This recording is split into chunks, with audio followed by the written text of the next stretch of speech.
നമസ്കാരം. ഒരു വണ്ടിയുടെ ഒരേ കംപ്ലൈന്റ് തന്നെ അതേ ബ്രാൻഡിലെ പല വണ്ടികൾക്കും ഉണ്ടായിട്ടുണ്ടെങ്കിൽ അത് നമ്മൾ ശ്രദ്ധിക്കണം.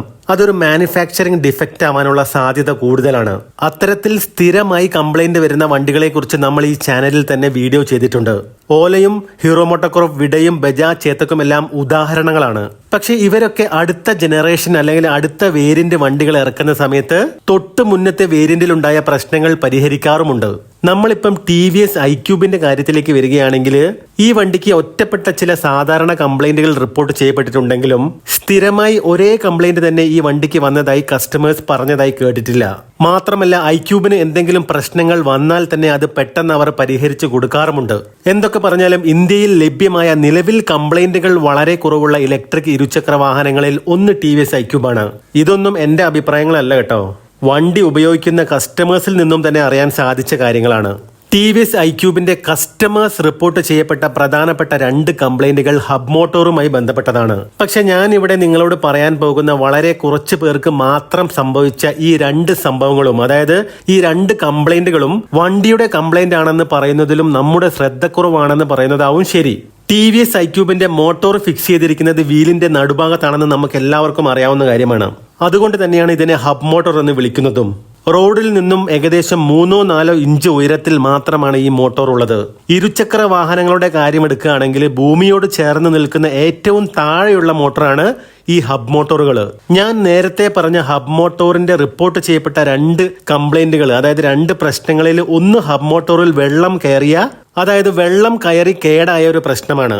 രണ്ടാമത്തേത് സ്പീഡിൽ സഞ്ചരിക്കുന്ന സമയത്ത് ഗട്ടറിൽ ചാടി ഹബ് മോട്ടോർ കേടായ ഒരു പ്രശ്നമാണ്. ഈ 2 കംപ്ലൈന്റുകളും ഹബ് മോട്ടോർ ആയതിന്റെ പേരിൽ സംഭവിച്ചതാണെങ്കിലും നമ്മളൊന്ന് ശ്രദ്ധിച്ചാൽ ഇത്തരം പ്രശ്നങ്ങൾ ഒഴിവാക്കാൻ സാധിക്കും. TVS iQube hub motor IP67 റേറ്റിംഗോട് കൂടി വരുന്നതാണ്. അതായത് വാട്ടർ ആൻഡ് ഡസ്റ്റ് പ്രൂഫാണ്. പിന്നെ എങ്ങനെയാണ് ഇതിൽ വെള്ളം കയറുന്നത്? അപ്പൊ നമ്മൾ നോക്കേണ്ടത് ഈ IP67 റേറ്റിംഗ് എന്താണ് എന്നുള്ളതാണ്. കാരണം ഈ IP67 റേറ്റിംഗിനും ഒരു പരിധിയൊക്കെ ഉണ്ടാവുമല്ലോ, അല്ലേ? ഈ IP എന്ന് പറയുന്നത് ഇൻഗ്രസ് പ്രൊട്ടക്ഷൻ ആണ്. ഈ IPയിലെ 6 കൊണ്ട് ഉദ്ദേശിക്കുന്നത് ഡസ്റ്റ് ടൈറ്റ്, അതായത് പൊടിപടലങ്ങൾ ഒന്നും കയറില്ല. അതേപോലെ IPയിലെ 7 കൊണ്ട് ഉദ്ദേശിക്കുന്നത് വെള്ളം കയറില്ല എന്നതാണ്.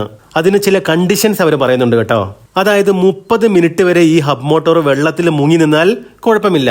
അതേപോലെ 1 മീറ്റർ ആഴത്തിൽ വരെ മുങ്ങുകയും ചെയ്യാം. എന്ന് വെച്ചാൽ അരമണിക്കൂറിൽ കൂടുതൽ ഹബ് മോട്ടോർ വെള്ളത്തിൽ 1 മീറ്ററിന് താഴെ മുങ്ങി നിൽക്കുകയാണെങ്കിൽ പ്രഷർ കാരണം മോട്ടോറിനകത്തേക്ക് വെള്ളം കയറാനുള്ള സാധ്യതയുണ്ട്. ഈ വെള്ളപ്പൊക്ക സമയത്തൊക്കെ പെട്ടുപോയാൽ മാത്രമേ ഇങ്ങനെയൊക്കെ സംഭവിക്കുള്ളൂ, അല്ലേ? അല്ലെങ്കിൽ നമ്മൾ ശ്രദ്ധിക്കാതെ വെള്ളം പൊങ്ങിയ സ്ഥലത്ത് വണ്ടി പാർക്ക് ചെയ്യുന്ന ഒരു അവസ്ഥ വരണം. പക്ഷെ ഇതിനൊക്കെ സാധ്യത വളരെ കുറവാണ്. പിന്നെയുള്ളത് പ്രഷർ പമ്പ് ഉപയോഗിച്ച് നമ്മൾ വണ്ടി വാഷ് ചെയ്യുന്ന സമയത്താണ്. നല്ല പ്രഷറിൽ മോട്ടോറിലേക്ക് നമ്മൾ വെള്ളം അടിച്ചു കഴിഞ്ഞാൽ അതിനകത്തേക്ക് വെള്ളം കയറാനുള്ള സാധ്യതയുണ്ട്. എന്ന് വെച്ചാൽ കുറെയൊക്കെ നമ്മുടെ ശ്രദ്ധക്കുറവ് കൊണ്ടാണ് സംഭവിക്കുന്നത് എന്നർത്ഥം. അതേപോലെ നല്ല സ്പീഡിലൊക്കെ സഞ്ചരിക്കുന്ന സമയത്ത് ഗട്ടറിൽ വണ്ടി ചാടിയാൽ നേരെ അടി കിട്ടുന്നത് ടയറിനാണ്. ഈ മോട്ടോർ ഇരിക്കുന്നത് ടയറിന്റെ, അതായത് ഈ വീലിന്റെ നടുഭാഗത്താണല്ലോ.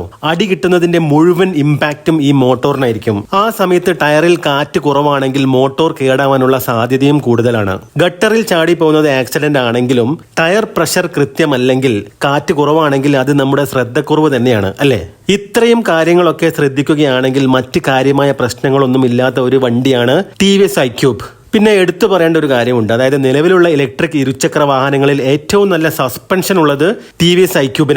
അതേപോലെ തന്നെ നല്ല ബൂട്ട് സ്പേസും ഉണ്ട്, കൊള്ളാവുന്ന മോട്ടോർ പവറും ഉണ്ട്. ബെൽറ്റ് ഡ്രൈവ് അല്ലാത്തത് കൊണ്ട് തന്നെ പുള്ളിയുടെ മെയിൻ്റനൻസും ഇല്ല. അതുപോലെ തന്നെ ബെൽറ്റ് പൊട്ടിപ്പോകുമോ എന്ന പേടിയും വേണ്ട. ഡയറക്റ്റ് ഡ്രൈവ് ആയതുകൊണ്ട് തന്നെ പവർ ലോസും ഇല്ല. ഇതൊക്കെ തന്നെയാണെങ്കിലും TVS iQube fast charging support ചെയ്യില്ല എന്നത് വലിയൊരു പോരായ്മ തന്നെയാണ്. ഇവർക്ക് 5 വേരിയന്റോളം വണ്ടികളുണ്ട്. ഒരു ഫുൾ ചാർജിൽ ഏകദേശം 80 കിലോമീറ്റർ റേഞ്ച് മുതൽ 150 കിലോമീറ്റർ വരെ റേഞ്ച് കിട്ടുന്ന വണ്ടികളാണ്, അതായത് വേരിയന്റുകളാണ്. 1,20,000 രൂപ മുതൽ 1,90,000 രൂപയ്ക്ക് അടുത്ത് വരെയാണ് വേരിയന്റുകൾ അനുസരിച്ച് ഈ വണ്ടികളുടെ ഓൺ ദ റോഡ് പ്രൈസ് വരുന്നത്. TVS iQube ഒരുപാട് കസ്റ്റമർ റിവ്യൂസ് നമ്മൾ ഈ ചാനലിൽ തന്നെ ചെയ്തിട്ടുണ്ട്. അതുകൂടാതെ ഒരുപാട് കസ്റ്റമേഴ്സിനോട് ഞാൻ ഫോണിലൂടെയും അതുപോലെ തന്നെ നേരിട്ടും സംസാരിച്ചിട്ടുമുണ്ട്. ഈ വണ്ടിയെ കുറിച്ച് അന്നും ഇന്നും മോശം അഭിപ്രായം അധികം ആരും പറഞ്ഞിട്ടില്ല. ചിലർക്ക് മാത്രം ചില ചെറിയ പ്രശ്നങ്ങൾ ഉണ്ടായിട്ട് എന്നെ വിളിച്ചിട്ടുണ്ടെങ്കിലും അതെല്ലാം ഇവർ പെട്ടെന്ന് തന്നെ സർവീസ് ചെയ്ത് കൊടുത്തിട്ടുണ്ട്. TVS iQube കാര്യത്തിൽ ഞാൻ അറിയുന്ന 95% കസ്റ്റമേഴ്സും ഹാപ്പിയാണ്. അതുകൊണ്ട് തന്നെ അന്നും ഇന്നും TVS iQube എല്ലാ വേരിയന്റുകളും ഞാൻ റെക്കമെൻഡും ചെയ്യാറുണ്ട്. എന്നാലും നമുക്ക് നിലവിലെ TVS iQube കസ്റ്റമേഴ്സിന്റെ അനുഭവം എന്താണെന്ന് അറിയേണ്ടതായിട്ടുണ്ട്. അറിയേണ്ടതുണ്ട്. സർവീസ് എല്ലാം കൃത്യമായിട്ട് തന്നെ കിട്ടുന്നുണ്ടോ, പാർട്സിന്റെ അവൈലബിലിറ്റി ഉണ്ടോ എന്നൊക്കെ അറിയണം. അതേപോലെ പറഞ്ഞ റേഞ്ച് കിട്ടുന്നുണ്ടോ എന്നുകൂടി അറിയണം. കാരണം TVS iQube കസ്റ്റമർ റിവ്യൂസ് ഞാൻ ചെയ്തത് കുറെ മുമ്പാണ്. ഇനി നമുക്കൊരു 10 പേരോടെങ്കിലും നിലവിലെ അഭിപ്രായം റാൻഡമായിട്ട് ചോദിക്കണം. എന്നിട്ടത് ഹൈലൈറ്റ് ചെയ്ത് ഒരൊറ്റ വീഡിയോയിൽ ഉൾക്കൊള്ളിച്ച് നിങ്ങളിൽ എത്തിക്കാൻ ശ്രമിക്കുന്നുണ്ട്. അതേപോലെ TVSന്റെ പുതിയ ഓർബിറ്റർ ഞാൻ ഇതുവരെ ഓടിച്ചു നോക്കിയിട്ടില്ല. അധികം താമസിയാതെ തന്നെ ആ വണ്ടി ഒന്ന് ഓടിച്ചു നോക്കി എന്റെ വ്യക്തിപരമായ അഭിപ്രായം ഞാൻ പറയുന്നുണ്ട് കേട്ടോ. അപ്പോൾ അടുത്തൊരു വീഡിയോ ആയിട്ട് കാണാം.